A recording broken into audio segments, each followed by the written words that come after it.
नमो ज्ञानेश्वरा नमो ज्ञानेश्वरा। निवृत्ती उदारा सोपानदेवा। मुक्ताबाई नमो त्रिभुवन पावनी। आद्यत्रय जननी देवांची जयांचे केलिया स्मरण। होय सकळ विद्यांचे अधिकरण। तेचे वंदू श्रीचरण श्री गुरूंचे ते नमस्कारोनी आता। भक्त्या माम भिजानाति यावान्यश्चास्मि तत्वतः। ततो माम तत्वतो ज्ञात्वा विशते तदनंतरम। या ज्ञान भक्ती सहज भक्त एकवटला मज। तो मीच केवळ हे तुझ श्रुतही आहे। कैवल्य साम्राज्य चक्रवर्ती विश्वमौली ज्ञानोबाराय सकल ब्रह्मनिष्ठ गुरुजनांच्या परमकृपेने श्री भगवती ज्ञानेश्वरीच्या 18व्या अध्यायाचा आपण विचार करत आहोत। आता हा क्रममुक्तीच्या फलाचा विचार सांगणारा या प्रकरणातला अंतिम श्लोक आहे। ज्याने निष्काम कर्माच्या साधनेपासून प्रारंभ केला ते कर्म ईश्वराला अर्पण करून आढळ असं वैराग्यपद प्राप्त करून घेतलं।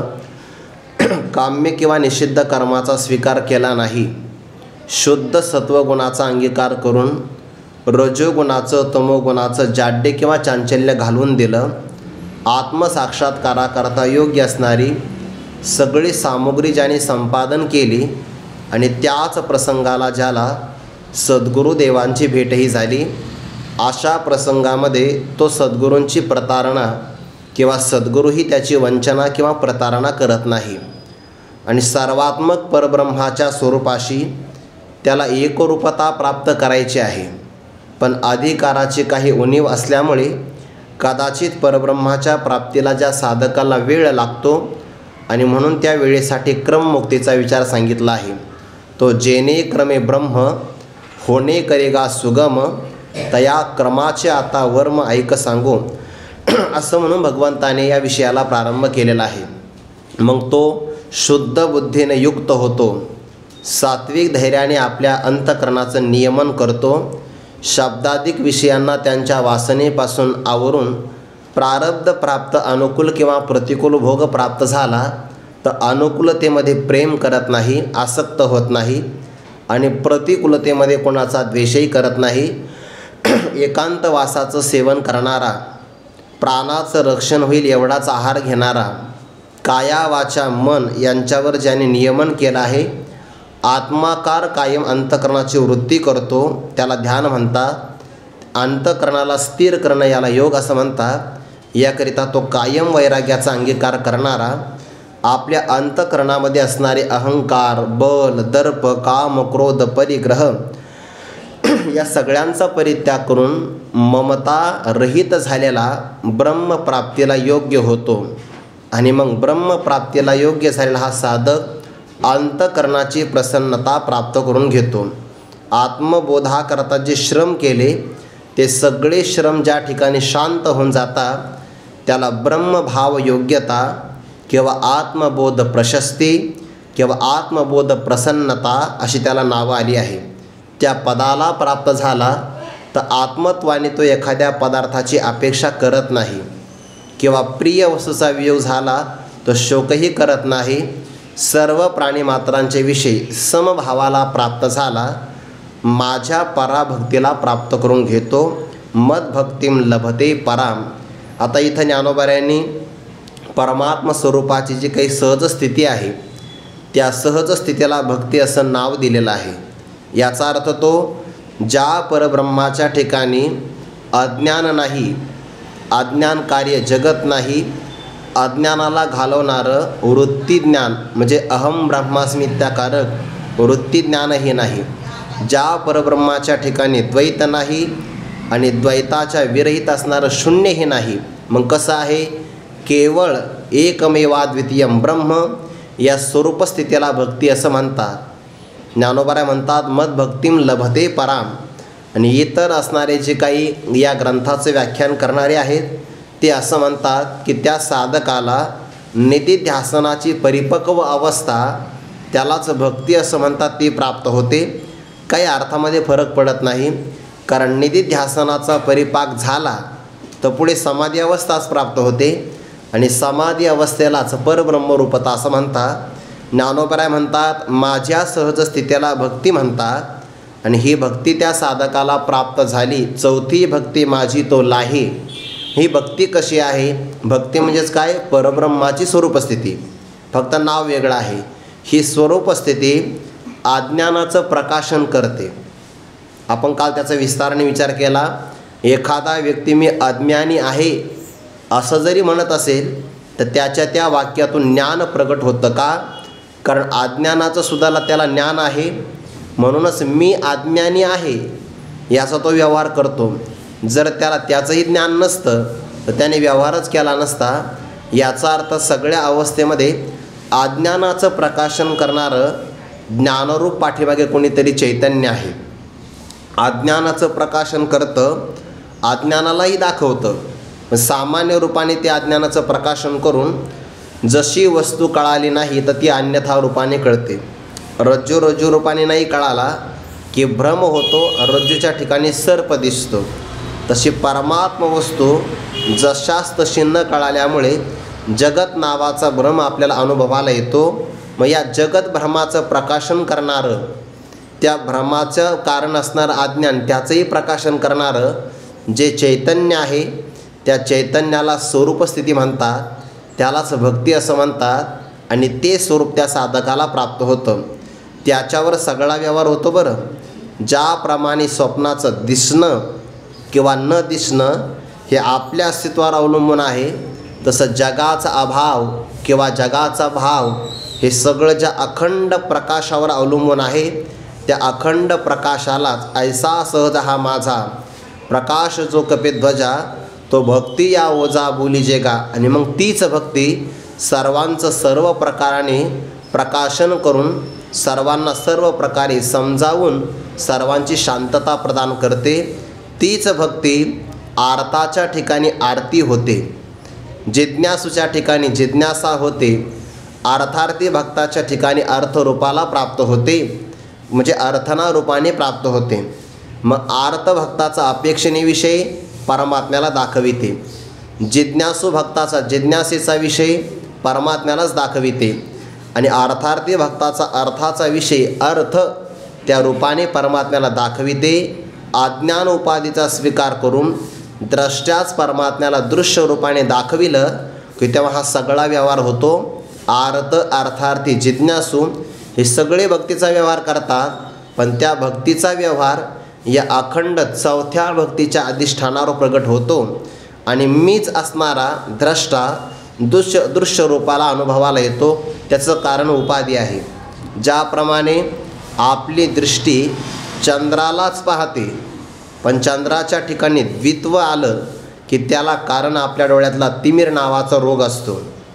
किंवा आपली असणारा जे काही मुख आहे ते मुखालाच पाहतं, पण आरशामुळे मुखाच्याच ठिकाणी किंवा बिंबाच्याच ठिकाणी प्रतिबिंबाची भावना प्रगट होते. तसं अज्ञान उपाधीचा स्वीकार केला की परमात्माच जगत रूपाने स्वतःला स्वतः पाहतो.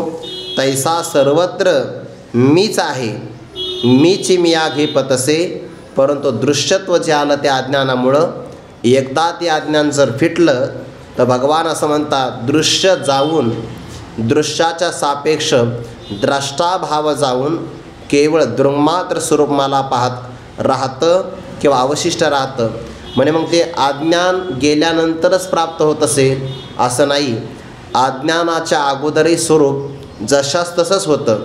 ज्याप्रमाणे अलंकारामध्ये आलं म्हणजे सोनेपणामध्ये काही उणेपणा होत नाही. सोनं तेव्हाही सोनंच असतं, फक्त हिनकस भाग गेला की केवळ सोनंच उरतं. तसं अज्ञान अवस्थेमध्ये सुद्धा परमात्मा परमात्माच आहे, आत्मा आत्मरूपानेच विद्यमान आहे. पण अज्ञान परिपूर्ण नष्ट झालं की मग तो शुद्ध स्वरूपाला प्राप्त होतो. आणि म्हणून भगवान असं म्हणतात, मी याची मी लाभे, माझीच मला प्राप्ती होते, प्राप्ताचीच प्राप्ती. म्हणून मनोनिदृश्यपथा अतीत माझा पार्था, भक्तियोग चौथा म्हणित लागा. या दृश्यपथाच्या पलीकडे म्हणजे काय, दृश्यपणाच्या कक्षेमध्ये न येणारा. एक 15व्या अध्यायामध्ये ओवी फार गोडी बघा. दृश्यपणे देखीजे का ज्ञेयत्वे जाणीजे, अमुके ऐसे म्हणीजे ते जे नव्हे. परमात्म स्वरूप कसं आहे, दृश्यपणाने पाहावं असं नाही. ज्ञेय करून त्याला जाणावं असंही नाही आणि अमुक अमुक शब्दाने वर्णन करावं असंही नाही. जे शब्दात येत नाही, दृश्यपणाने ज्याला पाहता येत नाही किंवा वृत्तीज्ञानाचा तो विषय होत नाही, याच्या अतीत असणारा परमात्मा आहे. तो शब्द इथंच वापरला आहे. म्हणून दृश्यपथा अतीत माझा पार्था भक्तियोग चौथा म्हणित लागा. यालाच भक्तियोग असं म्हणतात. बाकीचे अर्थ जिज्ञासू अर्थार्थी तिघजण आहे म्हणून तत्सापेक्ष याला चौथा म्हणायचा आहे. नाहीतर हा एरवी तिजी ना चौथी पहिली ना सरती पै माझी ये सहज स्थिती भक्ती नाम असा त्याचा विचार केला आहे. आता ही स्वरूपस्थिती म्हणजेच भक्ती आहे आणि ही स्वरूपस्थिती किंवा भक्ती ज्या भक्ताला प्राप्त होते त्याला फल काय मिळतं, त्या फलाचा विचार या 55 क्रमांकाच्या श्लोकामध्ये सांगितलेला आहे. सगळ्यात महत्त्वाचा सिद्धांताचं प्रगटीकरण करणारा हा श्लोक आहे. किंबहुना या श्लोकामध्ये येणाऱ्या सगळ्या ओव्या म्हणजे एक प्रकारच्या अमृतानुभवाची पायाभरणीच आहे. अमृतानुभव आणि या ओव्या यांच्यामध्ये काही फरक नाही. जेवढा आपल्याला शक्य होईल तेवढा प्रयत्न करू.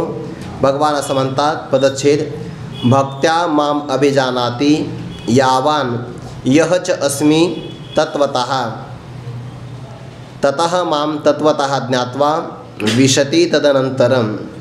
भगवान परमात्मा अर्जुनाला म्हणतात, हे अर्जुना, भक्त्या म्हणजे कोणती, ही पराभक्त्या मदभक्तीम लभते पराम. आता इथपासून पुढे भक्ती शब्द आला की त्याचा भक्ती म्हणजे आपल्या मनात जो अर्थ आहे तो अर्थ अपेक्षित नाही. ज्ञानोपराने तो अर्थ केला तो अपेक्षित अर्थ घ्यायचा. परब्रह्म किंवा सहज स्थिती जिथं आपण आत्ता विचार केला, अज्ञान आणि अज्ञान कार्य नाही. अज्ञानाला घालवणारं अहम ब्रह्मास्मी वृत्तीज्ञान नाही. केवळ दृङ्मात्र स्वरूप आहे, केवळ चैतन्य आहे, परब्रह्म स्वरूप स्थिती आहे, त्याला भक्ती म्हणतात. आणि ती ज्या साधकाला प्राप्त झाली म्हणजे काय, स्वरूपस्थिती प्राप्त झाली असा अर्थ करायचा. आणि त्याच भक्तीने भक्त्या माम परमात्मा म्हणतात तो मला म्हणजेच परब्रह्माला अभिजानाती तत्वतः अपरोक्ष रूपाने जाणतो. पण कसं जाणतो, यावान मी जेवढा आहे. केवढा आहे परमात्मा, परमात्मा विभू आहे, नित्य आहे, याला म्हणतात यावान. जेवढा आहे व्यापक रूपाने जाणतो, संकुचित नाही जाणार. आपण योगी पुरुष आत्मस्वरूपाला जाणतात. बरं, योगी पुरुषांना आत्म्याचं ज्ञान आहे पण आत्म्याचं ब्रह्मरूपाने ज्ञान नाही, म्हणजे व्यापक किंवा विभू रूपाने ज्ञान नाही. आणि हा भक्त मात्र मी जेवढा आहे विभू रूपाने मला जाणतो. च यह जसा मी आहे तत्वतः जाना अभिजानाती. तत्वतः म्हणजे यथार्थपणाने मला जाणतो. जेवढा आहे त्या पदाने व्यापकत्व घ्या. आणि मी जसा आहे या रूपाने सच्चिदानंद घन परिपूर्ण अखंड एक रस आनंद सोय आनंद स्वरूप असे सगळे शब्द आपण घ्या. जसा मी आहे आणि जेवढा मी आहे तसं या भक्तीने तो मला अपरोक्ष रूपाने जाणतो. आणि जाणल्यानंतर ततः माम तत्वतो ज्ञात्वा, यथार्थपणाने जाणल्यानंतर त्या वृत्तीलाही मागं टाकतो. जसं की आपण विचार केला, अग्नी जर लाकडाला लागला तर लाकडाला जाळतो. लाकडाला जाळण्याचं काम संपलं की अग्निसुद्धा शांत होऊन जातो. तसं आपण सायासपूर्वक जे ब्रह्मज्ञान संपादन केलं ते ब्रह्मज्ञान अज्ञानाला घालवतं. कोणतं अज्ञान, आत्मस्वरूपाचं असणारं अज्ञान त्याला घालवतं. आणि काम संपलं की ते ज्ञानही निघून जातं. प्रामाणिक जे ज्ञान असतं ना ते राहत नाही बघा, ते निघून जातं. जसं प्रामाणिक औषध, रस औषध ज्याला म्हणतात, ते जर प्रामाणिक असेल तर रोगाला घालवतं आणि शरीरामध्ये राहत नाही. जर राहिलं तर ते शरीराला बाधा निर्माण करू शकतं. तसं प्रामाणिक ज्ञान अज्ञानाला घालवलं की स्वतःसुद्धा परब्रह्माच्या ठिकाणी लीन होऊन जातं, वेगळेपणाने राहत नाही. ततः माम त्यानंतर मला तत्वतः जाणल्यानंतर तद अंतरम विशते, तर त्यानंतर माझ्या स्वरूपामध्ये तो प्रवेश करतो. इथे 2 शब्द आहे बघा, ज्ञात्वा आणि तद अंतरम. परमात्म स्वरूपाला जाणल्याबरोबर तो परमात्म स्वरूपात प्रवेश नाही करत, म्हणजे परमात्म्याशी तो एक रूप नाही होत. का बरं, जाणल्याबरोबर जर परमात्मा स्वरूपाशी एकरूप झाला तर लोक जाणण्याकरता येणारच नाही. लोकांना असं वाटेल परमात्मा स्वरूपाचं जर आपल्याला ज्ञान झालं की लगेच देह सोडावा लागतो आणि परब्रह्माशी एकरूप व्हावं लागतं. म्हणजे काय होईल, ज्ञान झालं की देह पडेल, रोग होईल ना. हा बाकीचे लोक वेगवेगळ्या रोगाने मरतात आणि तो कशाने मेला म्हणे, त्याचा देह कशाने पडला, काही नाही, तो पाठाला गेला, त्याने गुरुदेवांच्या मुखातून तत्वमसी महावाक्य ऐकलं आणि त्याची वृत्ती परब्रह्माच्या आकाराची झाली आणि त्याला असं कळालं मी ब्रह्म आहे, लगेच देह पडला. तर इथं गर्दी कमी होईल, येणार नाही कोणी. म्हणून ज्ञातवा शब्दाचा त्याला बोध होतो. जिवंत असताना मी परब्रह्म आहे ज्ञातवा, पण तद अंतरम म्हणजे काय, प्रारब्धाने जोपर्यंत देहाचं आयुष्य आहे तोपर्यंत तो राहतो जीवनमुक्त अवस्थेमध्ये. आणि देह एकदा पडला की तदनंतरम त्यानंतर तो परब्रह्माशी एक रस होऊन जातो, एकरूप होता असा अर्थ करायचा. यातून जीवनमुक्ती पण सिद्ध होते आणि विदेहमुक्ती पण सिद्ध होते. ज्ञान झाल्याबरोबर तो परमात्मा स्वरूपाशी एकरूप होतो, पण निश्चयाने. कारण प्रारब्ध आहे त्याचा देह दिसतो ना. ज्ञानोबांची वय किती गोड आहे, ते मरणा ऐलीच कडे मच मिळवणे गेले पुढे, मग मरणी आणिकीकडे जातील केवी. जिवंत असताना मृत्यूच्या अगोदरच ते माझ्याशी एकरूप झाले. म्हणजे कोणतं, बोधरूपाने. मी देह नाही, मी परमात्मा रूपच आहे असा तो देहात असतानाच एकरूप झाला. फक्त आता तो प्रारब्धाची वाट पाहतो की एकदा माझं प्रारब्ध संपलं की मग परमात्मा स्वरूपाशी मला एकरूप व्हायचं आहे. म्हणून तस्य तावदेव चिरम यावन्न विमोक्षे आता संपत्से असं उपनिषदातलं प्रमाण आहे. तस्य तावदेव चिरम, त्याला तेवढाच विलंब आहे, तेवढाच उशीर आहे. केवढा उशीर, जोपर्यंत देह पडत नाही तोपर्यंत उशीर आहे. एकदा देह पात झाला, सर्पाने आपल्या अंगावरची कात टाकली की बस त्याला बिळात जायला काही वेळ लागत नाही. सांडवणी अंगीची खोळी सरपरी गाल्या पाताळी, ते त्वचा कोण सांभाळी तैसे झाले.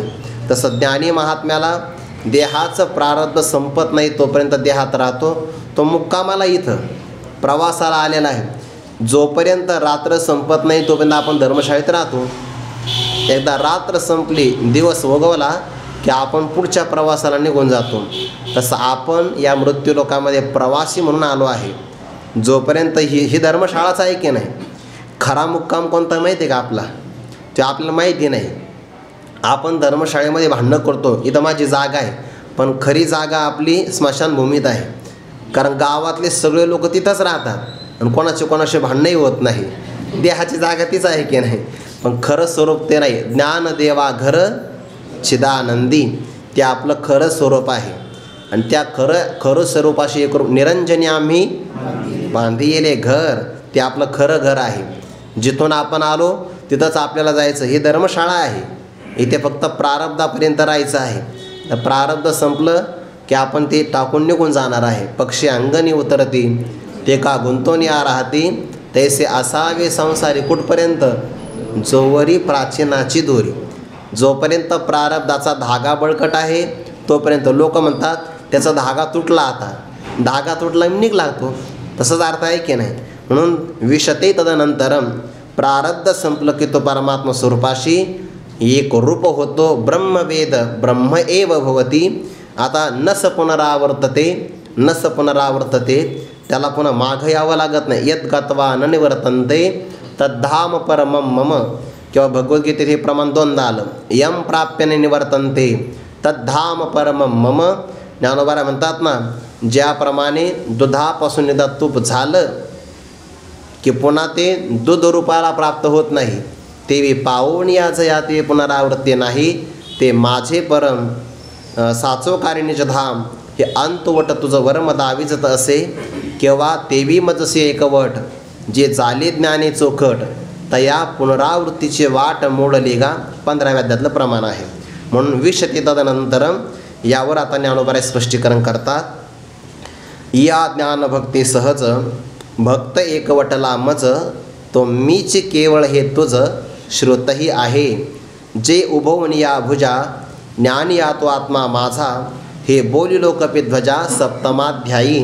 या दोन अवयवांचा एकत्र विचार आहे. या ज्ञान भक्ती, भगवंताने स्वरूप स्थितीला भक्ती असं म्हटलंय बरं. हे फक्त विसरायचं नाही.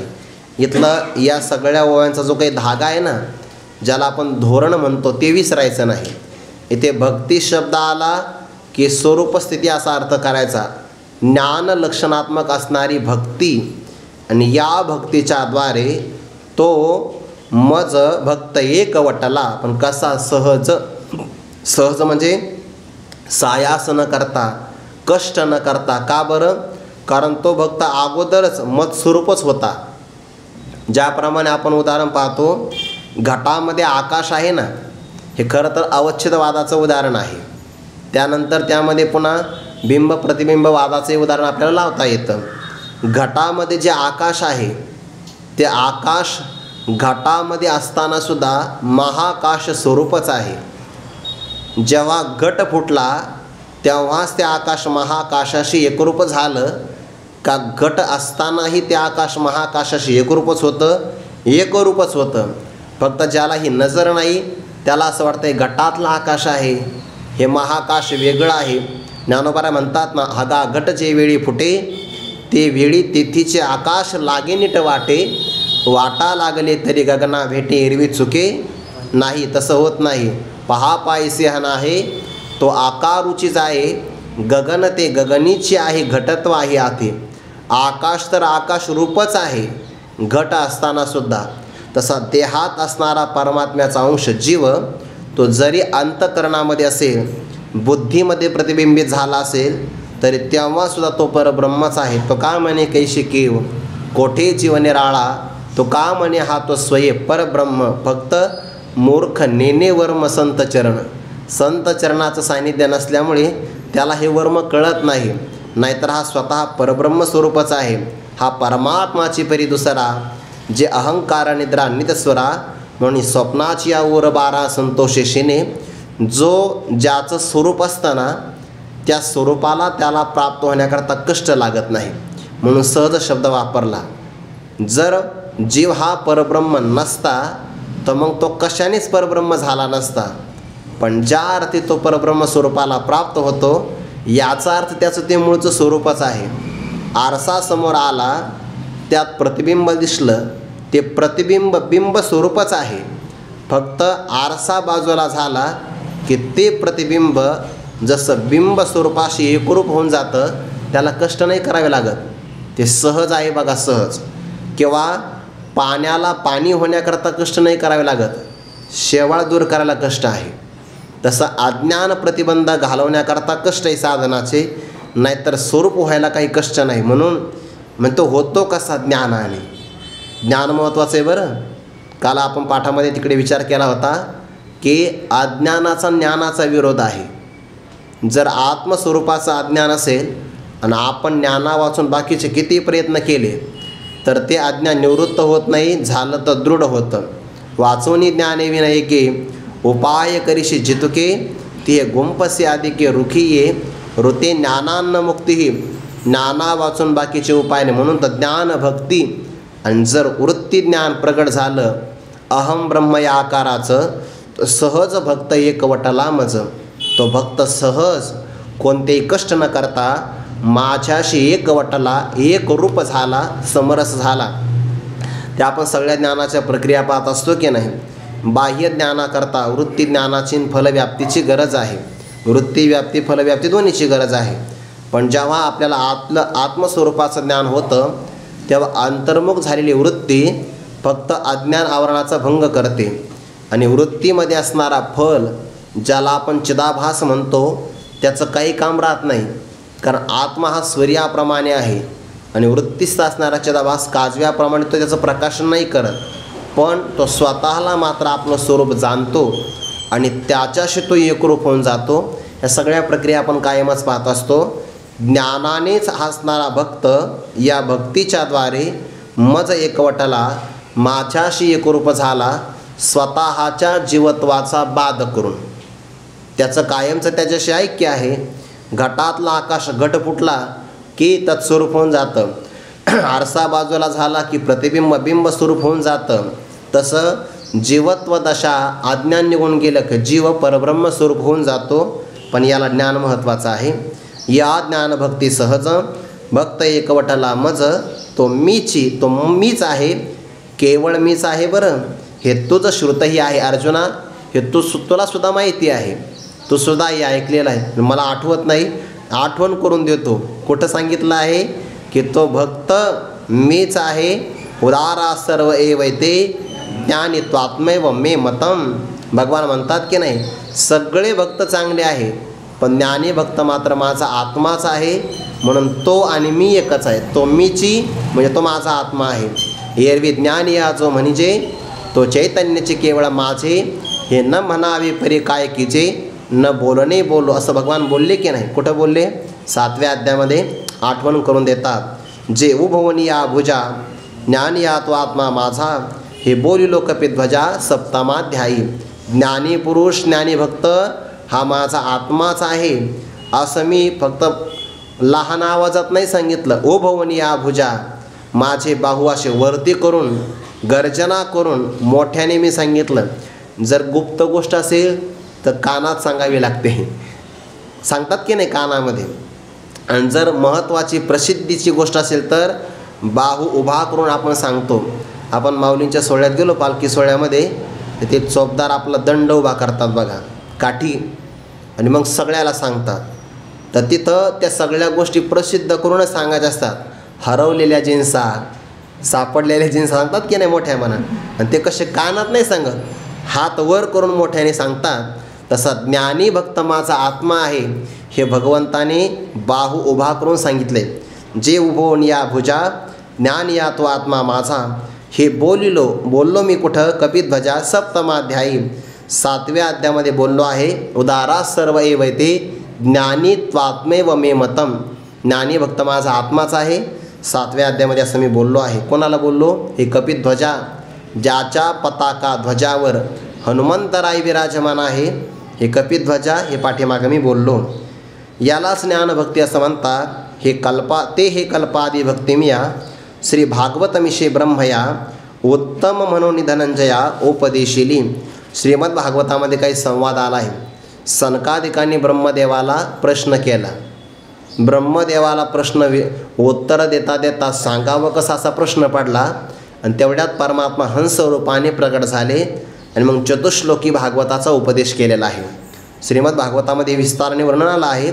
भगवान असं म्हणतात, ते हे कल्पादी, कल्पाच्या आरंभाला म्हणजे काय, जग निर्माण करण्याच्या पूर्वी हीच असणारी भक्ती मी या श्री भागवतमिषे चतुश्लोकी भागवताच्या निमित्ताने ब्रह्मया म्हणजे ब्रह्मदेवाला उत्तम म्हणून धनंजया उपदेशिली. सर्वात उत्तम भक्ती कोणती असेल तर परमात्म स्वरूपाचं ज्ञान प्राप्त करून परमात्म स्वरूपाशी एकरूप होऊन राहणं, या भक्तीला उत्तम भक्ती असं म्हणतात. बरं, यालाच पराभक्ती असं म्हणतात, आणि यालाच ज्ञान लक्षणात्मक भक्ती असं म्हणतात. यालाच आपण ज्ञानोत्तर प्रेम लक्षणात्मिका भक्ती असं म्हणतो. शब्द सगळे वेगवेगळे वाटत असेल, त्याचा अर्थ मात्र एकच आहे. उत्तम, परा, ज्ञान लक्षणात्मक आणि प्रेम लक्षणात्मक भक्ती सगळ्याचा अर्थ एकच आहे. सर्वात उत्तम भक्ती आहे, याच्या पलीकडे कोणतीच भक्ती उत्तम नाही. आणि ह्याच भक्ती प्राप्त झाली ज्याला, म्हणून म्हणावं लागतं भक्तिभाग्य ओसंडले. ते हे कल्पादी भक्तिमिया श्री भागवतमिषयी धनंजया ब्रह्मया उत्तम म्हणून धनंजया उपदेशिली, याचा उपदेश केला. आता या भक्तीला नावं वेगळे, बरं, शास्त्रातले नावं वेगळे, पण अर्थ मात्र एक आहे. ज्ञानी येते स्वसंविती, शैव म्हणते शक्ती, आम्ही ते परमभक्ती आपुली म्हणो, हे मज मिळतीये वेळे, तया कर्मयोगिया फळे. दुसरा पाठ आहे तया क्रमयोगिया. अर्थ एकाचा आहे क्रमयोगी आणि काही ठिकाणी आहे कर्मयोगी. म्हणजे ज्याने निष्काम कर्मापासून प्रारंभ केला, नैष्कर्म्य स्थितीला प्राप्त झाला, त्याला म्हणतात कर्मयोगी. किंवा जो क्रमाक्रमाने स्वरूपाला प्राप्त झाला त्याला म्हणतात क्रमयोगी. तर पाठीमागे जेने क्रमे ब्रह्म होणे करेगा सुगम, तया क्रमाच्या आतावर माईक सांगू, असा क्रम घेतला आहे की नाही. म्हणजे टप्प्याटप्प्याने तो प्राप्त होतो. दोन्हीचे अर्थ घ्या. कर्माचा आरंभ त्याने अगोदर केलाच होता, नंतर तो क्रमाक्रमाने प्राप्त झाला, दोन्हीचा अर्थ लागतो. कर्मयोगी घ्या किंवा कर्मयोगी, दोन्हीचे अर्थ लागतात. हिम्मत ज्ञानी येते स्वसंविती, ज्ञानी असणारे महात्मे वेदांत शास्त्रामध्ये याच भक्तीला, कोणती भक्ती? जी परमात्म्याने जग निर्माण करण्याच्या पूर्वी ज्ञानभक्तीचा उपदेश ब्रह्मदेवाला केला, त्या भक्तीला शास्त्रकार, वेदांत शास्त्रकार स्वसंविती, हा शब्द पहिल्या अध्यायातच आलेला आहे. ओम नमोचे आद्या वेद प्रतिपाद्या जे जे स्वसंवेद्या आत्मरूपा म्हटलं की नाही. स्वसंवेद्य शब्दाचा स्वयंप्रकाश असा एक अर्थ होतो. काही ठिकाणी अर्थ केला आहे की परमात्मा आपणच आपल्याला जाणतो, पण खरा तर असा अर्थ आहे सो असंवेद्य. त्या संधी म्हणून स्वसंवेद्य शब्द तयार होतो. वेद्य म्हणजे जाणण्याचा विषय, संवेद्य म्हणजे सम्यक जाणण्याचा विषय, म्हणजे नाही, असंवेद्य म्हणजे जो जाणण्याचा चांगला विषय नाही, आणि सु म्हणजे जो जाणण्याकरता पक्का अविषय आहे, त्याला स्वयंप्रकाश असं म्हणतात. म्हणजेच अवेद्यत्वे सती अपरोक्ष रूपत्वम स्वयंप्रकाशत्वम, जाणण्याचा तर विषय होत नाही, पण आपलं मात्र अपरोक्ष स्वरूप आहे, त्याला स्वयंप्रकाश असं म्हणतात. ज्ञानी पुरुष याच स्वरूपाला स्वसंविती म्हणजे आत्मज्ञान कला असं म्हणतात, स्वयंप्रकाश तत्व म्हणतात, असा फक्त अर्थ घ्या, बाकी काय अडचण करण्याचं कारण नाही. ज्ञानी येते स्वसंविती, शैव म्हणती शक्ती. जे भगवान शंकराची आराधना करतात त्यांना शैव असं म्हणतात. शैवशास्त्रामध्ये याच स्वरूपाला शक्ती असं म्हणतात. शैवशास्त्रामध्ये ज्याला शक्ती म्हणतात, ज्ञानी ज्याला स्वसंविती म्हणतात, भगवान म्हणतात आम्ही ते परमभक्ती आपली म्हणून. आम्ही तर या स्वरूपाला पराभक्ती असं म्हणतो आहे. म्हणजे काय झालं? भगवंताने पराभक्ती म्हणावं, शैवाने शक्ती म्हणावं, ज्ञानी पुरुषाने स्वसंविती म्हणावं. अर्थ एकच आहे की नाही? भांडणं कशाला करायचे? समन्वय ज्याला कळाला, त्यांच्या मोठ्या लोकांमध्ये भांडणं नसतात बरं, कार्यकर्ते भांडत असतात.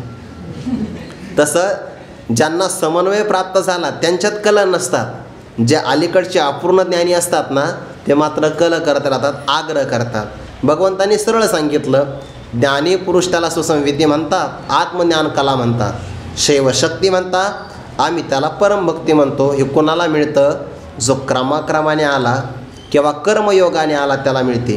हिम्मत मिळते वेळे तया कर्मयोगी या फळे, मग समस्त ही निखळे मियाची भरे. हिम्मत मिळते जेव्हा तो माझ्याशी एकरूप होतो, माझ्या स्वरूपामध्ये प्रवेश करण्याचा प्रयत्न करतो, तेव्हा त्या पुरुषाला ही स्वरूपस्थिती प्राप्त होते. तया कर्मयोगी या फळे, त्या कर्मयोग्याला ही भक्ती प्राप्त होते, फलरूप होते. किंवा दुसरा पाठ आहे ना, क्रमयोगी, जो क्रमाक्रमाने आला ना योगी, त्या साधकाला ही स्थिती प्राप्त होते. आणि एकदा प्राप्त झाले की मग निखळे म्हणजे केवळ, समस्त ही निखळे मियाची भरे, समस्त असणारे दृश्य प्रपंच किंवा सर्व रूपाने केवळ माझ्यानेच तो परिपूर्ण भरला जातो. याचा अर्थ तो माझ्याशी वेगळा राहत नाही, माझ्यानेच तो परिपूर्ण भरला जातो, एकरूप होतो. आणि मग या स्वरूपस्थितीमध्ये सगळे साधनं मागे सरतात बघा, सगळे. इथे कोणताच अभिनिवेश चालत नाही बरं. जसं की काल आपण विचार केला होता, परमात्मा स्वरूपाच्या ठिकाणी विद्वत्ता लागत नाही, बोलकेपणाचा अभिमान चालत नाही, तपस्वीपणाचा अभिमान चालत नाही, किंवा श्रीमंतीचा अभिमान चालत नाही. हे पाहायचं असं तर नववाद्याय पाहायचा. ज्ञानोबारा म्हणतात, जाणीवेची निबळे कोणी वेदापासून असे आगळे, की शेषावणी तोंडाळी बोलके आती, वेद मागे फिरतो नेती नेती म्हणून. शेष तर अंथरुणाच्या खाली लपून बसतो. भगवान शंकर तपस्वीपणाचा अभिमान सांडून अभिमान सांडून पाय वने माथा वाहे, आणि लक्ष्मीचे थोरपण नसरे म्हणून सर्वस्वे करुणी सेवा, अभिमान सांडोनी पांडवा ते पाय धुवावयाच्या दैवा पात्र झाली. म्हणून सगळ्याचा अभिनिवेश सोडावा लागतो, सगळ्याचा अभिनिवेश. मी विवेकी आहे का वैराग्य आहे हेही सोडावं लागतं बरं. कारण आता परमात्मा स्वरूपाशी एकरूप व्हायचं असेल तर तिथं द्वैतही चालत नाही, कोणता अभिनिवेश चालत नाही. पुढे सांगतात, तेथ वैराग्य विवेकेशी आटे बंद मोक्षेशी, वृत्ती तय अवृत्तीशी बुडवणी जाई. दुसरा पाठ आहे, वृत्ती तय आवृत्तीसी बुडवणी जाय. दोन्ही पण शब्द लागतात बरं. तेथ म्हणजे कुठं? परमात्म स्वरूप, निखळ परमात्म स्वरूपाच्या ठिकाणी विवेक आणि वैराग्य आटे यांची आटणी होऊन जाते. विवेकाचं काम कुठपर्यंत? असार देहाचा त्याग होत नाही आणि सार आत्म्याची प्राप्ती होत नाही तोपर्यंत विवेकाचा स्वीकार. एकदा परमात्मा प्राप्त झाला की विवेकालाही सोडून द्यायचं. वैराग्य कुठपर्यंत? जोपर्यंत परमात्मा स्वरूपाकरता प्रतिबंध करणारे भोग समोर येतात तोपर्यंत वैराग्य. एकदा त्या सगळ्या दृश्याचा निराश झाला, वैराग्याचा अभिमान ठेवायचा नाही. म्हणून ते वैराग्य विवेकेशी. वैराग्य विवेकासहित आटतं, त्याचा लय होतो. पुढे आटे बंध मोक्षेशी. बंध म्हणजे बंधन. त्या पोपट त्या याच्यावर बसतो ना दोरीवर जाऊन, त्याला वाटतं मी बांधला आहे, आणि जर मोकळा झाला तर त्याला वाटतं मी मुक्त झालो आहे. बंधाच्या सापेक्षच मोक्ष आहे. या स्वरूपामध्ये जिथं बंधनच नाही तर सापेक्ष मोक्ष कुठला? पण ही भाषा फार पुढे आहे बरं. आपण तर खूप अलीकडे आहे. म्हणून तर मुक्त कासया म्हणावे, बंधन ते नाही ठावे. मुक्त कोणाला म्हणावं? ज्याला बंधन कसं असतं हेच माहिती नाही. ज्याला बंधन नाही ना त्याला मोक्षही नाही. ज्याला बंधन आहे त्याला मात्र तत्सापेक्ष मोक्ष आहे. पण या स्वरूपामध्ये, कारण भगवंताने असं म्हटलं आहे, हे जे काही बंध आणि मोक्ष गुणांची कल्पना आहे. गुणस्य माया मूलत्वात भागवतातला श्लोक आहे, न मे मोक्षो न बंधन. कारण गुण असेल तर बंधन आहे, गुण निघून गेले तर मोक्ष आहे. पण गुणच मुळामध्ये मायेचं कार्य आहे. गुणस्य माया मूलत्वात न मे मोक्षो न बंधन. माझ्या मूळ स्वरूपामध्ये मोक्षही नाही, तत्सापेक्ष बंधनही नाही. म्हणून आटे बंध मोक्षेशी. आणि जी वृत्ती आपण जतन केली, कोणती वृत्ती? ब्रह्म आकाराची वृत्ती. ती वृत्तीसुद्धा अवृत्तीसी. अवृत्ती म्हणजे निवृत्ती. वृत्ती ही निवृत्ती झाली. जन न दिसे तेथे वृत्ती भाव आहे, आणि अवृत्ती म्हणजे वृत्तीचा अभाव आहे. म्हणजे वृत्ती निवृत्तीसहित ज्या ठिकाणी बुडून जाते हा एक अर्थ. किंवा दुसरा अर्थ, वृत्ती तय आवृत्तीसी. आवृत्ती म्हणजे काय? वृत्तीचं वारंवार आवर्तन करणं, हे सुद्धा ज्या ठिकाणी बुडून जातं. वृत्ती कुठपर्यंत आहे हो? आपण ते विचार करतो की नाही? काळी घार आणि पांढरी घार दृष्टांत आपण पाहिलेला आहे. पांढऱ्या घारीवर प्रेम कुठपर्यंत? जोपर्यंत ती पांढरी घार काळ्या घारीला मारत नाही तोपर्यंत. एकदा त्या पांढऱ्या घारीनं काळ्या घारीचा नाश केला की त्याला जवळ नाही ठेवायचं. कारण त्या काळ्या घारीपेक्षा पांढरी वजनदार आहे बघा, मजबूत आहे, त्रास देऊ शकते. तसं जोपर्यंत अज्ञान जात नाही तोपर्यंत अहम ब्रह्मास्मी त्याकारक वृत्ती जतन करायची आहे. आणि एकदा ते अज्ञान निघून गेलं की वृत्तीसुद्धा निघून जाते. वृत्ती प्रामाणिक आहे, त्याला स्वपरविरोधिनी असं म्हणतात. जी स्वतःचाही नाश करते आणि दुसऱ्यांचाही नाश करून टाकते, त्याला स्वपरविरोधिनी. पर म्हणजे दुसऱ्यांचा आणि स्व म्हणजे स्वतःचा. अग्नी लाकडालाही जाळतो, लाकडाला झालं की स्वतःचाही नाश करून घेतो. किंवा अग्नी कापराला लागला, कापराचं काम संपलं की अग्नी राहतो का? कापुराची वाती उजळली ज्योती, ठाईची समाप्ती झाली जैसे. तसे जे वृत्ती आहे ते एकदा अज्ञान कार्याला निवृत्त केलं की स्वतः राहत नाही. वृत्ती ते अवृत्तीशी बुडवणे जाय. जिथं वृत्तीचाही अभिनिवेश चालत नाही मग असं निखळ स्वरूप शिल्लक राहतं. म्हणून ते वैराग्य विवेकेशी आटे बंद मोक्षेशी वृत्ती तै अवृत्तीशी बुडवणी जाय. उदाहरण देता, घेवोनी ऐलपणाते परत्व हारपे जेथे गिळवणी चारी भूते आकाश जैसे. प्रळय काळाच्या वेळेला नियम असा आहे, ज्या क्रमाने जगाची उत्पत्ती होते ना त्याच्या उलट क्रमाने जगाचा नाश होतो. म्हणजे तस्माद्वाद एतस्मात् आत्मनः आकाश संभूतः. माया उपाधी लागली परब्रह्माला की ईश्वर नाव येतं. त्या ईश्वराच्या संकल्पापासून पहिल्यांदा आकाश, वायू, अग्नी, जल, पृथ्वी, ब्रह्मांड निर्माण होतात. उत्पत्तीचा क्रम असा आहे. नाशाचा क्रम, अगोदर ब्रह्मांड नष्ट होतात, मग पृथ्वी, त्यानंतर जल, नंतर अग्नी आणि वायू. सगळ्यात मोठे महत्त्वाचे भूत म्हणजे पंचमहाभूत कोण आहेत? तर 4. मग या चार पंचमहाभूतापैकी चौघाला गिळंकृत करून आकाश शिल्लक राहतं. गिळवणी चारी भूते आकाश जैसे. उदाहरण आकाशाचं दिलं आहे. ज्याप्रमाणे चारी भूतांना गिळंकृत करून आकाश राहतं, तसं घेऊनी ऐलपणाते परत्व हरपे जेथे. ऐलपणा म्हणजे अलीकडचा भाग आणि परत्व म्हणजे पलीकडचा भाग. इथे अर्थ करत असताना असं म्हटलं आहे, अलीकडचा भाग म्हणजे जीवत्व दशा आणि पलीकडचा भाग म्हणजे शिवत्व दशा. जीवत्व आणि शिवत्व म्हणून तर म्हटलं आहे, जीव भाव जगत भाव बाधे स्वात्मैव शिष्यते. जीवत्व दशा संपली की तत्सापेक्ष ईश्वर दशाही संपून जाते. घेऊन ऐलपणाते परत्व हरपे जेथे. किंवा दुसरा पाठ आहे, ज्या स्वरूपाच्या ठिकाणी अलीकडचा भाग आहे त्वमपद आणि पलीकडचा भाग आहे तत्पद.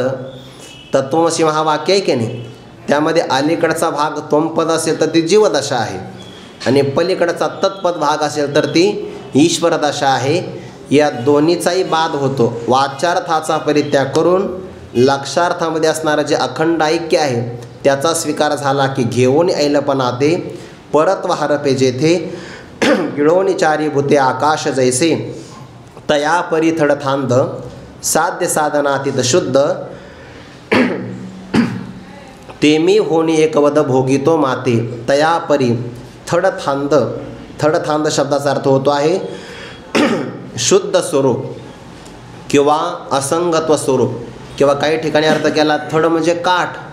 अलीकडचा काठ, हा मधला भाग, हा पलीकडचा भाग, असे सगळे भाग संपून जातात. स्वरूप कसं आहे, साध्य साधनातीत शुद्ध. ज्याला साध्य असंही करता येत नाही आणि साधन म्हणूनही वापरता येत नाही. साध्य साधनाच्या अतीत असणारं ते शुद्ध स्वरूप आहे आणि त्या स्वरूपाला भगवान म्हणतात ते मी होणे एकवद. ते स्वरूप मी आहे आणि माझ्याशी तो एकवद होणे, तो क्रमयोगी त्या माझ्या स्वरूपाशी एकरूप होतो आणि एकरूप झाला की माझा भोग घेतो. आता भोगाकरता दोघे लागतात की नाही. कल्पना करा, एखादं फळ असेल किंवा पेढा असेल. पेढा जर खायचा असेल तर कमीत कमी पेढा लागेल आणि खाणारा व्यक्ती लागेल आणि खाण्याची क्रिया लागेल, म्हणजे तिघे लागतात की नाही. जे भोगता लागतो, भोग्य पदार्थ लागतो आणि भोग लागतो, म्हणजे त्रिपुटी लागते. त्रिपुटीसाठी द्वैत लागतं आणि भगवान काय म्हणतात, तो माझ्याशी एकरूप होतो. आता एक रूपामध्ये भोग कुठं असतो, भोगाकरता द्वैत लागतं आणि भगवान म्हणतात तो माझ्याशी एकरूप होतो आणि माझा भोग घेतो. याचा अर्थ काय, भगवत स्वरूपाशी एकरूप होणं हाच तिथला भोग आहे. द्वैतातला भोग इथं चालत नाही आणि हे अनुभवाचं आहे बरं. हे किती व्याख्यान केलं तर शब्दामध्ये येणार नाही. उदाहरण पुढे देतात बघा. गडोनी सिंधूचे अंगा सिंधूवरी तळपे गंगा तैसा पाड तया भोगा उधारी जो. परमात्म स्वरूपाचा उपभोग घेण्याचा प्रकार, पाड म्हणजे प्रकार, रीती अशी आहे. कसं, ज्याप्रमाणे गंगा समुद्राशी एकरूप झाली तर गंगा गंगा रूपाने राहत नाही. गंगा समुद्र स्वरूप होऊन जाते, पण समुद्र स्वरूप जरी झाली तरी पण ती गंगा समुद्राच्या अंगावर तळपे, खेळते की नाही. ऐका बरं, गंगा खेळताना दिसते पण एकपणा मात्र सोडत नाही. तसा हा भक्त परमात्मा स्वरूपाचा भक्तीच्या द्वारे, ज्ञानाच्या द्वारे आनंद घेताना दिसतो पण एकरूप मात्र सोडत नाही. गडोनी सिंधूच्या अंगा, समुद्राच्या अंगावर समुद्र स्वरूप होऊन सिंधूवरी तळपे गंगा. समुद्रावर गंगा तळपे शोभून दिसते. जशी गंगा समुद्राशी एकरूप होते, गंगा गंगा रूपाने राहत नाही, हे विशेष आहे, पण समुद्राशी एकरूप मात्र होते, शोभून दिसते. भगवान म्हणतात तैसा पाड तया भोगा उधारी जो. त्या भक्ताचा माझ्या स्वरूपाशी एकरूप होऊन भोगण्याचा प्रकार असा आहे, आनंदाचा प्रकार असा आहे. कसा, शोभून दिसतो आहे पण माझ्याशी एकरूप झाला, वेगळेपणाने शिल्लक राहत नाही. हे उदाहरण बरं का सगळे. का आरिसासी आरिसा ओटोनी दाविलिया जैसा देखना अतिशय तैसा भोगना तिये. हे असो दर्पण नेलिया तो मुखबोधही गेल्या देखले पण एकलया आस्वादिजे जेवी. दोन वयाचा एकत्र विचार आपण घेऊ शकतो. आरसा आहे स्वच्छ केलेला आणि एका स्वच्छ केलेल्या आरशासमोर दुसरा आरसा ठेवला. दोन्ही आरसे समान आहेत, दोन्ही आरसे स्वच्छ आहे आणि ते काय करतात, एकमेकाला पाहतात. खरं असं आहे, पाहण्याची क्रिया फक्त तिसऱ्या व्यक्तीला कळते, आरशाला काय माहिती. जसं दोन्ही आरशामध्ये फक्त पाहण्याचाच भर असतो, तसं भगवान म्हणतात तो आणि मी हे शब्दातच आहे. वास्तविक विचार केला तर त्याच्यामध्ये जसे आरशे समान आहे, लक्षण साम्य त्यांचं, तसं तो क्रमयोगी आणि मी आमचं लक्षण साम्य आहे आणि लक्षण साम्यात एकत्व सिद्धी होत असते. म्हणून आरिस यासी आरिसा ओटोनी दाविल्या जैसा. एका आरशाला दुसरा आरसा स्वच्छ उठून पुसून स्वच्छ करून दाखविला तर त्यांच्या प्रकारामध्ये काय आहे, देखना अतिशय. देखना शब्दाचा अर्थ होतो पाहणारा. त्यांच्यामध्ये पाहणाऱ्याचा अतिशय आहे. पाहणाराही आरसाच आहे आणि पाहिला जाणाराही आरसाच आहे. त्यांच्यामध्ये देखना पाहणाऱ्याचा प्रकार ज्याप्रमाणे अतिशय आहे, तैसा भोगना ती अतिशय. तसं त्या भक्तात आणि माझ्यामध्ये पाहण्याचा प्रकार असा आहे किंवा भोगण्याचा प्रकार असा आहे. हेही असो, हे असो दर्पण नेलिया तो मुखबोधही गेलिया. देखले पण एकलिया आस्वादिजे जेवी. या ओळीमध्ये याचा उलगडा होईल. आरसा आणि आरसा समोर आला की ते आरशाचं उदाहरण आहे. पण आता आपल्या अनुभवाचं उदाहरण आपण घेतलं. दुसरं उदाहरण आपल्या अनुभवाचं आहे. आरसा आपल्या समोर आला, आरशामध्ये आपण आपल्यालाच पाहतो. फक्त एवढंच आहे की त्याला आपण प्रतिबिंब असं नाव ठेवतो. आरशामध्ये पाहिलं की द्वैत येतं, दृश्य येतं, तत्सापेक्ष आपण वेगळे ठरतो. पण दर्पण नेलिया, आरसा जर आपण बाजूला दूर नेला तर काय होतं, नुसता आरसा जात नाही, आरशामध्ये असणारं प्रतिबिंबसुद्धा जातं. आणि मग उरतं काय, प्रतिबिंब गेलं तर बिंब उरतं का. उत्तर चांगलं द्या बरं. आरसा दूर नेला आहे, आरशातलं प्रतिबिंब गेलं तर बिंब उरतं का, नाही उरत. काय उरतं, मुख उरतं. म्हणजे तुम्ही कसं म्हणता हो बिंब उरत नाही का, प्रतिबिंबाच्या सापेक्ष मुखाला बिंब नाव आलेलं आहे. जेव्हा प्रतिबिंब जातं ना तेव्हा ते प्रतिबिंब एकटं नाही जात, मुखालाही घेऊन जात असतं. कल्पना करा, समजा एखादी स्त्री आहे, ती जर मृत पावली तर स्त्री एकटी जात नाही, मग पतीच्या ठिकाणी असणारा जो पतीपणा आहे ना त्याला घेऊन जाते. म्हणजे पत्नी मेली तर ती पत्नी एकटी जात नाही, पतीपणाला घेऊन जाते. मग काय राहतं, माणूस शिल्लक राहतो ना. आणि ते गुरुवारी बाबा स्वामी महाराजांच्या मुखातलं वाक्य सांगत असतात, एका मनुष्याचं आडनाव नवरे होतं, त्याची पत्नी मरण पावली तर पत्नी गेली, पतीपणाला घेऊन गेले, पण आडनावच नवरे होते, नवरेपणा राहिला की नाही शिल्लक. तसं आरसा गेला की प्रतिबिंबही जातं, प्रतिबिंबाच्या सापेक्ष बिंब नावही जातं, फक्त मुख शिल्लक राहतं. तसं अज्ञान गेलं की दृश्य जगतही जातं, दृश्य जगत गेलं की त्याला पाहणारा द्रष्टेपणाचा भाव तोही जातो आणि फक्त दृंगमात्र स्वरूप शिल्लक राहतं, जे शब्दाचा विषय होत नाही, ज्याला पाहण्याचा विषय करता येत नाही, नाही म्हणण्याची सोय नाही. हे असो दर्पण नेलिया. बघा ना, तो मुखबोधही गेलिया. भगवान म्हणतात बिंब गेलं, प्रतिबिंब गेलं, आरशातला मुखाचा बोधही निघून गेला आणि मग देखले पण एकले आस्वादिजे जेवी. पण देखले पण पाहण्याचा आनंद जसा एकले आस्वादिजे, जसा तो एकटाच व्यक्ती आपल्या पाहण्याचा आनंद आपणच भोगतो आहे, पण द्वैता वाचून भोगतो आहे. मुखबोध गेला आहे पण एकले पण जे एकटेपणा राहिला त्या एकटेपणाचा आनंद कोण घेतोय, अहो जो एकटा राहिला तोच घेतोय. तो कसा घेतो, आरशा वाचून घेतोय, उपाधी वाचून घेतोय. बरं, आपल्याला सवय अशी लागली की आपल्याला असं वाटतं उपाधी असेल, विषय असेल म्हणजे आपल्याला आनंद आहे, पण तसं नाही आहे. विषय नसताना सुद्धा आनंद असतो. सुषुप्ती अवस्थेमध्ये कोणता विषय आहे, गाढ झोपेमध्ये विषय कुठं आहे, पण विषय नसताना सुद्धा आपण जागे झालो तर मी आनंदाने झोपलो होतो, म्हणजे निर्विषय अवस्थेमध्ये सुद्धा आनंद असतो. म्हणजे विषय नसतानाही आनंद आहे, उपाधी नसतानाही आनंद आहे आणि तो आनंद फक्त स्वरूप आनंद आहे. म्हणून तो आपल्याला सवय लागली की उपाधीच्याद्वारे आनंद ग्रहण करायचा, पण उपाधी नसताना सुद्धा एकलेपण, एकटेपणा, एकले आस्वादिजे जेवी, देखलेपण, पाहणेपणा एकट्याकडून ज्याप्रमाणे अनुभवला जातो. दुसरं उदाहरण आणखी देतात बघा, तीच उदाहरण इथं आलं आहे. चेईल या स्वप्ननाशे आपले ऐक्यचे दिशे, ते दुचे नवीन जैसे भोगी जे का. चेईल या स्वप्ननाशे, जाग झाल्यानंतर स्वप्न नष्ट होतं. स्वप्नामध्ये अनेकत्व आहे बरं. स्वप्न कोणाला काय पडेल काही सांगता येत नाही. स्वप्न विचाराने पडतं, चिंतनाने पडतं किंवा संस्काराने पडतं.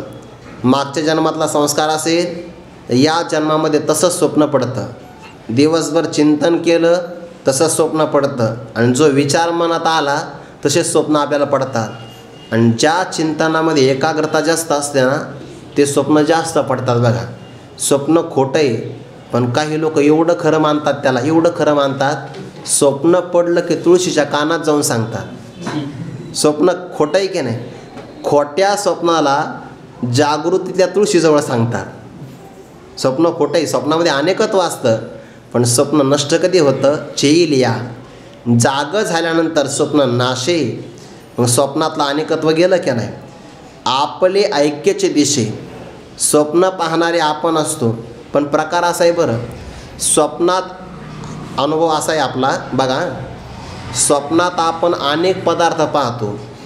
स्वप्न पाहणारा स्वप्नातले अनेक पदार्थ स्वतः झालेला असतो, पण स्वप्नामध्ये बाकीच्या पदार्थाला आपण माझे म्हणतो आणि त्यापैकी एका कोणत्या तरी देहाला मी म्हणतो. स्वप्नातले सगळे देह वास्तविक आपणच असतो, पण त्यापैकी कोणत्या तरी एका देहाला मी म्हणतो आणि बाकीच्याला माझं म्हणतो.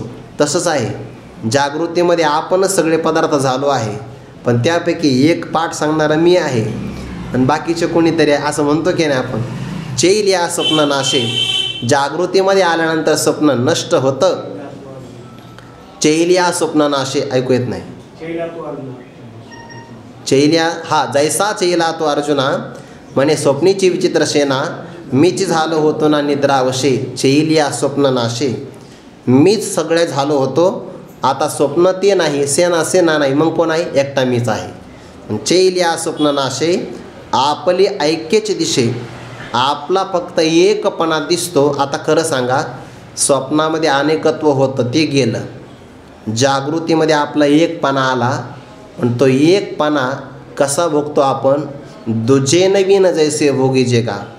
द्वैता वाचून, दुसऱ्या वाचून आपला ऐक्यपणा आपल्यालाच आपला कळतो की नाही? मग हे कळण्याकरता दुसरा कोणी लागतो का? नाही. आपला एकपणा जसा आपलाच आपल्याला कळतो, तसं स्वरूपाशी एकरूप झाला की तिथला आनंद आपलाच आपल्याला घेता येतो, द्वैता वाचून घेता येतो. कसा? यावर आता एक आक्षेप घेणार आहे, शंका समाधान, ते विचार आपण उद्या करू. पुंडलिक वरदारी विठ्ठल श्री ज्ञानदेव तुकाराम मौली ज्ञानेश्वर महाराज की जय. जगद्गुरु तुकाराम महाराज की जय. सद्गुरु जोग महाराज की जय.